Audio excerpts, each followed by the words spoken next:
வணக்கம், நான் டாக்டர் சிவகுமார் குழந்தைகள் மருத்துவர் பேசுறேன். Most frequently asked questions by the mother episode 2. இதுல என்னன்னா பர்த் வேக்சின் போட்ட உடனே குளிக்க வைக்கலாமா அப்படின்னு கேட்டாங்க. பர்த் வேக்சின் நம்ம இமிடியேட்லி ஆஃப்டர் பர்த் போடுவோம்.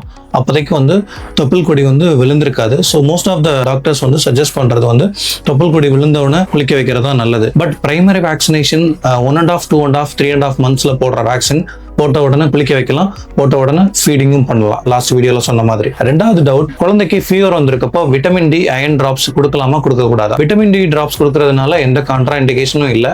அயன் டிராப்ஸ் கொடுக்கறத கொஞ்சம் தவிர்த்துக்கலாம்.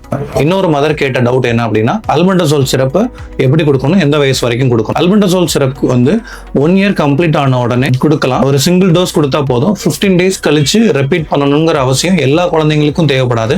சப்போஸ் உங்க குழந்தையோட ஸ்டூல்ஸ்ல worms இருந்துச்சுன்னா அந்த குழந்தைக்கு ரிப்பீட் டோஸ் தேவைப்படும். அது மாதிரி குழந்தைக்கு டிவார்மிங், இந்த குடற்புழு நீக்கம் 5 வயசு வரைக்குமே பண்ணணும். உங்க குழந்தையோட growth and development அஃபெக்ட் ஆயிருக்குது, சரியா பசி எடுக்கல அப்படின்னா இந்த டிவார்மிங் அல்பெண்டசோல் உங்களுக்கு ரொம்ப ஹெல்ப்ஃபுல்லா இருக்கும். இந்த மாதிரியான யூஸ்ஃபுல் இன்ஃபர்மேஷன் தெரிஞ்சுக்க நம்ம பேஜை ஃபாலோ பண்ணுங்க.